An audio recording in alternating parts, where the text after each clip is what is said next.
This video is a critical analysis of Alabama's 50-year prison crisis, which we call Condemned to Repeat. We will examine the 1976 and 2019 federal interventions and the state's illusion of progress.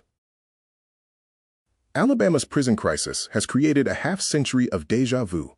In 1976 and 2019, the finding was the same: cruel and unusual punishment, extreme overcrowding, and rampant violence. The proposed solution both times was to build massive new prisons. In 1976, the crisis was described as a jungle atmosphere. Judge Frank M. Johnson's ruling in Pew v. Locke declared Alabama's prisons wholly unfit for human habitation. The facilities were at 200% capacity and rampant with violence. The 1976 solution was bricks, mortar, and receivership. The state began a massive prison construction spree, building 5 new prisons by 1984. This artificially increased the state's capacity, but ignored institutional dysfunction. The construction boom resulted in warehousing, not reforming. The inmate population soared from 5,000 in 1976 to nearly 30,000 by 2012. The new facilities did not end unsafe conditions, but merely scaled them up, leading to further lawsuits. The 2019 DOJ report contained the echoes of Judge Johnson. Both the 1976 and 2019 findings described rampant violence, a jungle atmosphere, and a failure to separate aggressive and passive inmates, resulting in an unrelenting atmosphere of fear. The federal hammer fell again. Following reports in 2019 and 2020, the U.S. Department of Justice filed a federal lawsuit in December 2020.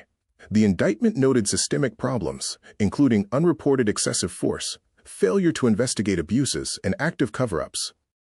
The 2019 solution is called the Alabama Solution.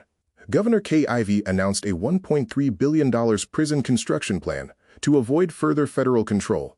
The plan involves building 2 4,000-bed mega-prisons, utilizing $400 million in federal COVID aid. The first critical analysis is the infrastructure fallacy. Constructing 8,000 new beds to replace 8,000 old beds does nothing to solve an overcrowding rate that hovers near twice the capacity. The DOJ warned that new facilities alone will not resolve the unconstitutional condition.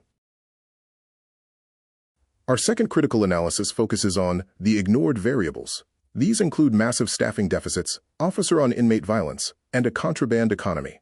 New buildings increase the need for logistical staff, and concrete walls cannot stop the flow of contraband.